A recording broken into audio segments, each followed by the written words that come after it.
नमस्कार। 2023 का घमासान शुरू हो चुका है और छत्तीसगढ़ में 2023 में किसकी सरकार बनेगी इसका काउंटडाउन शुरू हो चुका है। जी हां, एग्जिट पोल टीवी पर आने शुरू हो चुके हैं और सारे टीवी चैनल ये बताने शुरू हो चुके हैं कि कौन सी सरकार बन रही है, कांग्रेस की सरकार रिपीट हो रही है या फिर बीजेपी वापसी कर रही है या फिर और अन्य कोई दल जो हैं जैसे कि आम आदमी पार्टी या जनता कांग्रेस वो कुछ काम करती है, वो कुछ सीटें लाती हैं। आइए, आज हमारे साथ जुड़ रहे हैं political expert doctor Bhupendra Sahu ji. Sir, हमारे रायपुर टाइम्स में आपका बहुत बहुत स्वागत है। Thank you. सीधी सपाट सर एक सवाल कि छत्तीसगढ़ में किसकी सरकार बन रही है। आज 30 तारीख हो चुकी है, एग्जिट पोल आने शुरू हो चुके हैं, आपका क्या मानना है? कांग्रेस ऊपर है, बाकी टक्कर 50-50 है। अच्छा। क्योंकि सर्वे भी यही बता रहे हैं कि कांग्रेस 45-50 के आसपास और बीजेपी 40 के आसपास।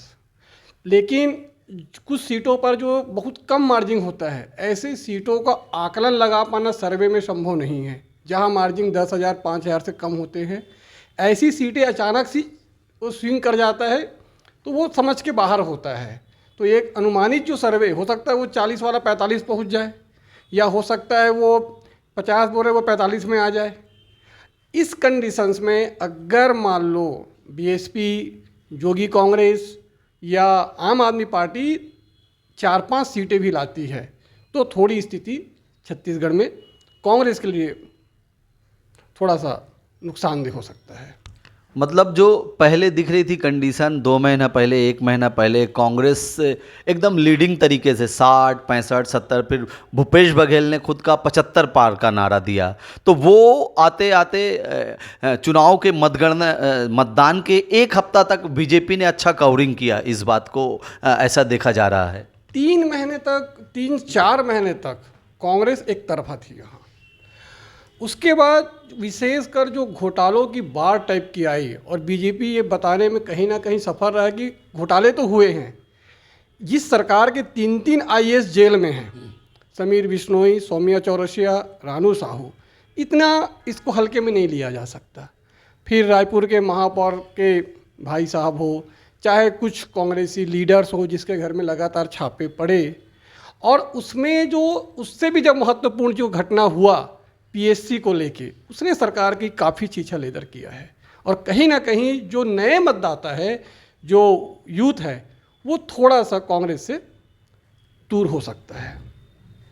तो इसलिए आज के परिप्रेक्ष्य में देखें तो कांग्रेस जो 75 प्लस की बात कह रही थी, याद रखेंगे इसी में जो उप मुख्यमंत्री हैं उन्होंने कभी 75 प्लस को नहीं दोहराया। वो हमेशा बोला कि हम सरकार बना रहे हैं, बहुमत से बनाएंगे। और उन्होंने एक बात और कहा था कि हर खिलाड़ी हर मैच में शतक नहीं मार सकता। तो 75 प्लस तो एक बोलने के लिए है, और हर राजनीतिक दल ऐसा बोलता है। कोई नहीं बोलता कि हम हार रहे हैं, हर राजनीतिक दल अपने आप को बताता है कि हम सत्ता प्राप्त करने जा रहे हैं। आपने टीएस बाबा की बात की और टीएस बाबा ने दोहराया कि मैं अब आइंदा चुनाव नहीं लड़ूंगा, और कहीं ना कहीं ये भी बात दोहराई कि सीएम पद के वो दावेदार हैं। और राजनीतिक हलकों में ये अटकलें भी पूरी तरह से लगाई जा रही है कि अगर 2, 4, 5 भी इधर से उधर हुआ तो खेला हो सकता है। तो इस पे आपका क्या कहना है, या कांग्रेस अपने विधायकों को साध रही है? देखिए, 2018 का जो चुनाव था उसमें 3 बड़े नेता आए छत्तीसगढ़ में, जिसमें तत्कालिक प्रदेश अध्यक्ष थे भूपेश बघेल साहब जो सीएम बने। एकमात्र कांग्रेस की सिटिंग एमपी थे ताम्रध्वज साहू जी, उन्होंने चुनाव लड़वाया, और एक टीएस बाबा थे। और यही कारण था कि सरगुजा के लोगों को लगा कि टीएस बाबा जो है भावी मुख्यमंत्री हैं, और पूरा सरगुजा एक तरफा कांग्रेस ने जीत के लाया।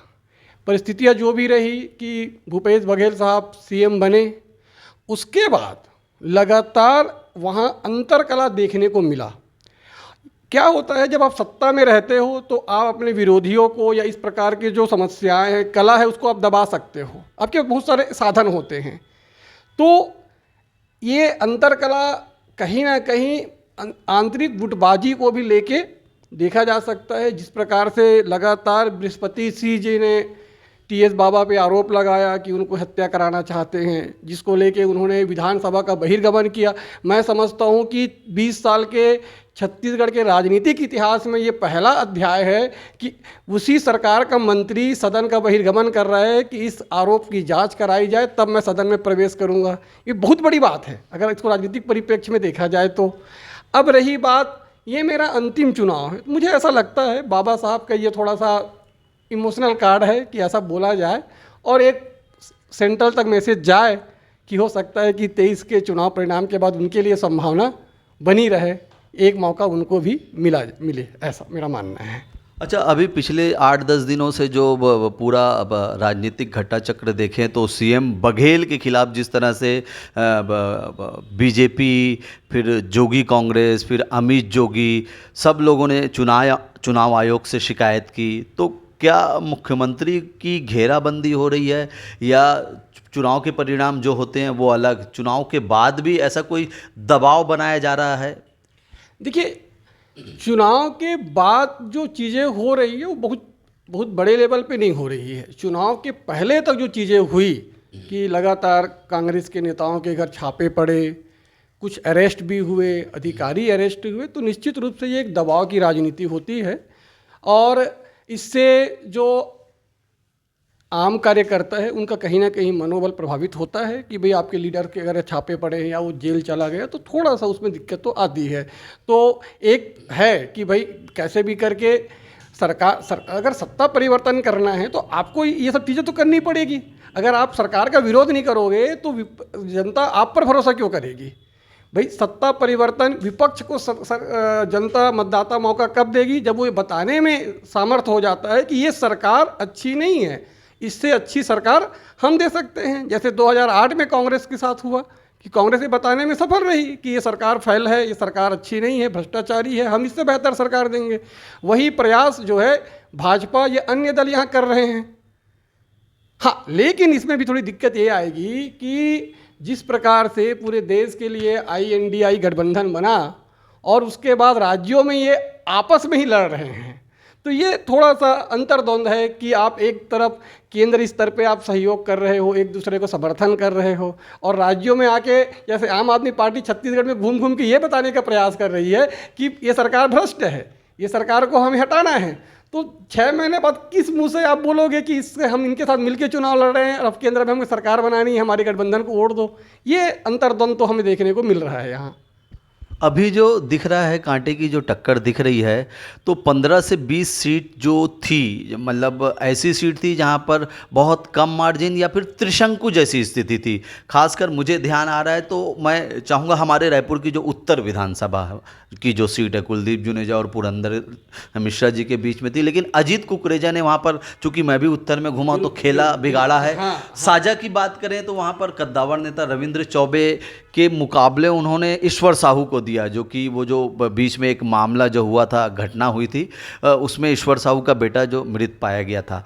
तो भाजपा ने ऐसे कार्ड भी खेले हैं, खुद अमित शाह भी साजा गए थे। तो क्या बड़े जो कद्दावर नेता की भी सीट कुछ फंस रही है? क्या आपका क्या आकलन है, कहाँ पे चीज़ें फंस रही है? बिल्कुल फंस रही है। अगर आप छत्तीसगढ़ का ऐतिहासिक देखें राजनीति में तो यहाँ नेता प्रतिपक्ष चुनाव हारे हैं, प्रदेश अध्यक्ष चुनाव हारे हैं, स्पीकर तक चुनाव हारे हैं। तो ये कोई बहुत बड़ी बात नहीं। और रविंद्र चौबे जो है 18 के पहले वाले चुनाव में हारे हुए थे वो। तो ऐसा कोई, जो भूपेश बघेल आज CM बने हैं वो 2008 के चुनाव में विजय बघेल से हार चुके हैं। तो राजनीति में हमेशा जीत हो ये तो कोई मतलब कंफर्म नहीं होता।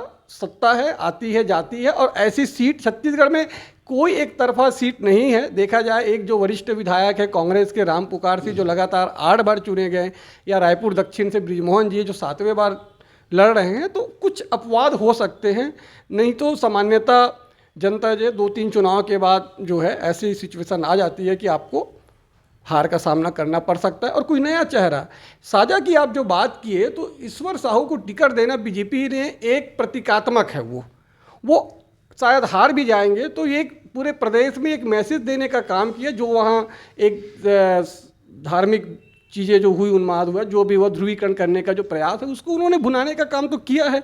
क्योंकि ईश्वर साहू का कोई राजनीतिक बैकग्राउंड तो है ही नहीं, लेकिन उन्होंने उस मुद्दे को जीवित रखने के लिए शायद उन्होंने उसको टिकट देके एक हवा जो है, वही चीज़ें कवर्धा में हुई है। तो थोड़ा सा उसका फ़ायदा मिल सकता है अभी के परिप्रेक्ष्य में जिस तरीके से माहौल है। आपने बृजमोहन जी की बातचीत की, चलिए आप थोड़ा सा बातचीत कर लेते हैं हम दक्षिण विधानसभा को लेकर। महंत जी ने ऐसा लगा इस बार बृजमोहन जी को परेशान किया, जैसा बृजमोहन जी की हम छवि देखते हैं, है ना, दबंग नेता है, एक कुशल रणनीतिकार है, लेकिन इस बार वो थोड़ा सा असहज दिखे। क्या कारण रहा है इसके पीछे? इसके पीछे एक कारण तो है कि उनका लास्ट चुनाव में मार्जिन कम था। दूसरा, महंत साहब इस क्षेत्र के लिए चेहरा तो नए नहीं है, सभी जानते हैं, मठ से जुड़े हुए, उनके प्रति आदर सम्मान है लोगों के मन में, लेकिन राजनीतिक रूप से उनके खिलाफ कोई मतलब ना लोगों में गिला शिकवे शिकायत है, ना कोई आरोप एकदम सिंपल छवि है, ठीक है, एकदम बढ़िया कुछ नहीं है। अब लेकिन यहाँ मेरा ऐसा मानना है कि कांग्रेस थोड़ा डिले कर दी। कांग्रेस ने उनको एकदम लास्ट टाइम में मौका दिया, और मैं थोड़ा जब आंतरिक रूप से इस पर मैंने कुछ अध्ययन किया था तो मुझे ऐसा पता चला है कि जो संभावित उम्मीदवार थे, जो पुराने प्रत्याशी जो हारे हुए थे, उनके कार्यकर्ता, ऐसा मुझे लगा कि वो घर बैठ गए। हाँ, बिल्कुल मैं भी घूमा महंत जी के साथ, बृजमोहन जी के साथ, तो जो पूर्व प्रत्याशी थे या जिनको होना चाहिए था, जो दक्षिण की दावेदार थे, वो पूरी टीम एक साथ नहीं आई। एजाज ढेबर दिखे, प्रमोद दुबे दिखे, बाकी टीमें नहीं आई। मैंने पता ना, जो यहाँ तक मैंने तो यहाँ तक सुना कि जो इनका जो वार्ड स्तर पे जो लोग थे उनको नया चेहरा लाया गया कि एक प्रकार से इनको हटाओ, अब इनको नया बताओ। तो आप 15 दिन 20 दिन पहले नए चेहरे को लीड करने दोगे तो शायद वो आपके लिए अच्छे से काम मेहनत नहीं कर पाएगा, उसको उतना मौका नहीं मिलता। इन्होंने एक चीज़ें हुई, अगर 3-4 महीने एक थोड़ी सी पहले सुगबुगाहट होती कि हाँ भाई ऐसा करने जा रहे हैं, तो उनको कम से कम एक अच्छा समय मिलता तैयारी करने का। यही गलती इन्होंने राजनांदगांव में भी किया है। राजनांदगांव में भी गिरीश देवांगन जी को जो उन्होंने खड़ा किया, मुझे लगता है कि वो सही निर्णय नहीं था। और ये दोनों सीटें जो हैं, मैं 88 छोड़ देता हूँ, बीजेपी की 2 सीटें तो बीजेपी जीत रही, इतना मैं कह सकता हूँ। अच्छा, ये महिलाओं का वोटिंग परसेंटेज काफ़ी शानदार रहा, तो ये क्या संकेत दे रहा है? महिलाएं क्या देखकर वोट की हैं? महिलाओं का वोटिंग परसेंट शानदार रहा, इसका एक कारण ये है कि छत्तीसगढ़ में ये खुशी की बात है ऐतिहासिक रूप से कि इस साल के चुनाव में महिला मतदाता ज़्यादा हैं पुरुषों की अपेक्षा। और ऐसे भी जो कामकाजी महिलाएं हैं वो ज़्यादातर इन सब चीज़ों में अब इनका रुझान बढ़ गया है। जो छोटे छोटे स्कीम होते हैं उनका वो लोग लाभ उठाना चाहते हैं, चाहे वो महिलाओं को जो सहायता राशि दी जा रही है, बीजेपी ने घोषणा किया 12,000, कांग्रेस ने 15,000, सिलेंडर और बहुत सारी स्कीम जो होते हैं, ये कहीं ना कहीं उनको प्रभावित करता है। तो महिलाओं का मत प्रतिशत बढ़ना स्वाभाविक था। क्या कांग्रेस का, बीजेपी ने महतारी योजना लाया, कांग्रेस क्या लेट कर दी योजना लाने में? क्योंकि दिवाली के समय लाई गृहलक्ष्मी योजना, लोगों को बता नहीं पाई, ये एक फैक्टर है क्या? देखिए, पूरी छत्तीसगढ़ के चुनाव को आप पिछले 2-3 महीने देखे तो ये कहावत है, डाल डाल में पात पात वाली कहावत चली। भाई, कांग्रेस ने महिलाओं को जो 15,000 की घोषणा की वो उनके मैनिफेस्टो में नहीं था। मतलब कहीं न कहीं जब बीजेपी ने घोषणा किया और उसके बाद उन्होंने एक ऑनलाइन फॉर्म भराना चालू किया या उनके कार्यकर्ता घर घर घूमने लगे, तो उसका थोड़ा प्रभाव तो पड़ा, और इसलिए आनन फानन में कांग्रेस को ये घोषणा करना पड़ा। ये इनकी पहले से तैयारी नहीं थी, और कहीं ना कहीं ये योजना को है उनको इफेक्ट करेगा। इसी तरीके से धान खरीदी पर भी पहले ही रविंद्र चौबे जी ने घोषणा किया था कि हम 3,000 में लेंगे, हमारी सरकार आएगी तो। लेकिन उसके बाद जब बीजेपी ने 31 कहा तो आपने 32 कहा। तो ये जब आप सरकार में हैं तो इस तरीके से नहीं हो सकता। अभी आप अगर 31 ही बोलते, आपने 3 बोला था, तो अगर आपको लगता है कि आपकी सरकार ने अच्छा काम किया तो आपको 32 बोलने की ज़रूरत नहीं थी। मेरे हिसाब से ऐसा है। इसका थोड़ा सा मुझे नहीं लगता कि ज़्यादा फ़ायदा मिल पाएगा। ये किसानों को जो कर्ज माफ़ी वाला था जो मुद्दा, वो कांग्रेस के फेवर में जाएगा? हाँ, वो तो जाएगा ही जाएगा। लास्ट टाइम भी गया था कर्ज माफ़ी वाला मुद्दा। लेकिन मेरा ऐसा मानना है कि इस निर्णय से जो कामकाजी वर्ग है, जो व्यापारी वर्ग है, वो थोड़ा सा असहमत हो जाता है। जो टैक्स पेयर है उनका लगता है कि भाई हमारे टैक्स का दुरुपयोग हो रहा है, और कर्ज माफ़ी किसी समस्या का समाधान नहीं है। आप अगर किसानों की आमदनी बढ़ाना चाहते हैं तो आप उसका दूसरे तरीके से बेनिफिट दीजिए ना भाई। कोई किसान 1 लाख कर्जा लिया, आपकी सरकार आई उसने माफ़ कर दिया, तो किसान को उसका वैल्यू समझ में नहीं आता और उसको एक ही बार फ़ायदा मिला।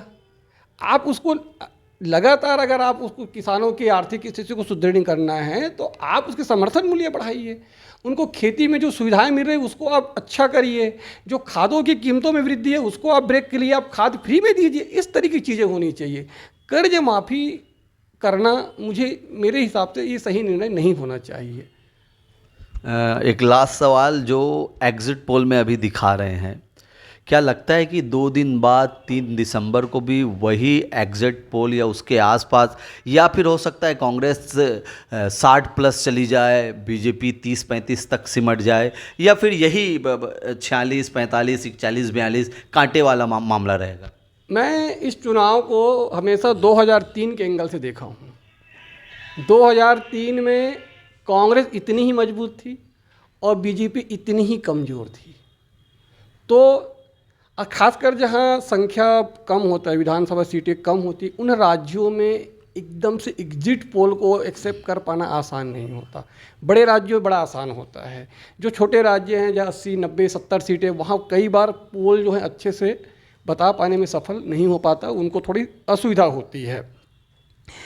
जैसे आप 2003 में मैं खुद मानता था कि योगी जी रिपीट हो रहे हैं, पर योगी जी नहीं आ पाए, जबकि हर तरीके से उनके फेवर में चीज़ें थी और बीजेपी बहुत टूटी हुई थी, कमज़ोर थी, और वो इतनी ही कमज़ोर और टूटी हुई आज बीजेपी छत्तीसगढ़ में संघर्ष कर रही है। तो हो सकता है कि वो पोल जो है या पोल के आसपास हमें फाइनल रिजल्ट देखने को मिले। चूँकि छोटा स्टेट है, सीटें, नंबर ऑफ सीटें कम हैं, तो हो सकता है वो अगर थोड़ा सा भी 4-5 ऊपर नीचे हुआ, भाई एग्जिट पोल अगर बीजेपी को मैक्सिमम 40 सीटें दे रही है, अगर वो 45 ले लिया तब क्या करेंगे आप? इनको 50+ दे रहा है, 5 कम हो गया। मैं बोला ना भाई, जो 1000, कई सीटें ऐसी होती है जहाँ 1000 से भी कम मार्जिन में चुनाव जीते जाते हैं, तो ऐसे सीटों का एग्जिट आकलन निकाल पाना बड़ा कठिन होता है सर्वे में। तो हो सकता है कि कुछ नया देखने को मिले, या हो सकता है कांग्रेस जो सरकार बना भी सकती है। जो इतना क्लोज जा रहा है, ये जो अभी आंकड़ा जो जा रहा है, तो क्या परिणाम आए तक त्रिशंकु जैसी स्थिति बन सकती है? जनता कांग्रेस या आम आदमी पार्टी 1-2 या बसपा ये कुछ काम कर सकते हैं, या फिर जैसा और देश में हो रहा है कुछ विधायकों की खरीद फरोख्त, ऐसा कुछ मामला हो सकता है? कांग्रेस क्या डर रही है, वो अपने विधायकों को के लिए बुक कर रही है प्लेन वगैरह? देखिए, मैं तो चाहूँगा कि लोकतंत्र की मजबूती के लिए कम से कम त्रिशंकु विधानसभा की स्थिति छत्तीसगढ़ में ना बने। अगर आरोप प्रत्यारोप के बीच भी हम देखें कि आज पिछले 20 साल में जिस प्रकार से छत्तीसगढ़ ने गति प्रदान की, उसका कहीं ना कहीं एक कारण है कि यहाँ हमेशा मेजॉरिटी की सरकार रही है। मेजॉरिटी की सरकार हमेशा अच्छे निर्णय ले पाती है, स्ट्रांग निर्णय ले पाती है, वर्क कर पाती है। आप 2-3 स्टेट बने 2000 में, उत्तराखंड, झारखंड और छत्तीसगढ़, अगर इन तीनों में तुलना करें तो छत्तीसगढ़ बहुत आगे जा चुकी है। इसका सबसे बड़ा कारण है वो है आपकी स्पष्ट मेजॉरिटी की सरकार। तो मैं तो हमेशा चाहूँगा कि मेजॉरिटी की सरकार आए। पिछले बार भी देखिए, कांग्रेस को 68 सीटें मिली, बीजेपी को मिली, और 5 सीटें जोगी कांग्रेस लेके आया, 2 सीटें बीएसपी को मिला, लेकिन बहुमत तो कांग्रेस के पास थी। ऐसी स्थिति होनी चाहिए, मेरा ये मानना है। और क्योंकि अगर त्रिशंकु बनता है तो फिर थोड़ी दिक्कत होगी, फिर वही आरोप प्रत्यारोप, हॉर्स ट्रेडिंग जो चलता है, विधायकों की खरीद फरोख्त, तो वो लोकतंत्र के लिए अच्छा नहीं है। और मुझे ऐसा लगता है कि जिस प्रकार से कांग्रेस ने अपनी तैयारी की है कि हम चार्टर प्लेन से विधायकों को भेजेंगे, या तत्काल विधायक अपना सर्टिफिकेट लेके रायपुर पहुँचे, तो मुझे लग रहा है कि अंदर से थोड़ी हिली हुई तो है। और जिस प्रकार से चुनाव के बाद कांग्रेस भवन में लगातार बैठकों का दौर चला और प्रत्याशियों ने जो सहयोग नहीं किया, जिन्होंने प्रत्याशी खिलाफ काम किया, उनकी शिकायतें लेके पहुंची है, तो मुझे लग रहा है कि अंतर्द्वंद बहुत ज़्यादा देखने को मिल सकता है। और इस परिस्थिति में कांग्रेस को शायद नुकसान होगा, फायदा तो नहीं होगा। ये हैं डॉक्टर भूपेन साहू, जो बेबाक तरीके से अपनी बातचीत रख रहे थे और कह रहे थे कि लोकतंत्र में छत्तीसगढ़ के लिए स्पष्ट बहुमत की सरकार का होना बहुत ज़रूरी है। एग्जिट पोल पर उन्होंने बात की, सरकार किसकी बन रही है उस पर उन्होंने खुलकर चर्चा की, और जो परिणाम आने वाले हैं 2 दिन बाद उस पर भी उन्होंने अपनी गहरी सोच और अपनी गहरी बात रखी। आपसे फिर मुलाकात होगी। आप देखते रहें द रायपुर टाइम्स।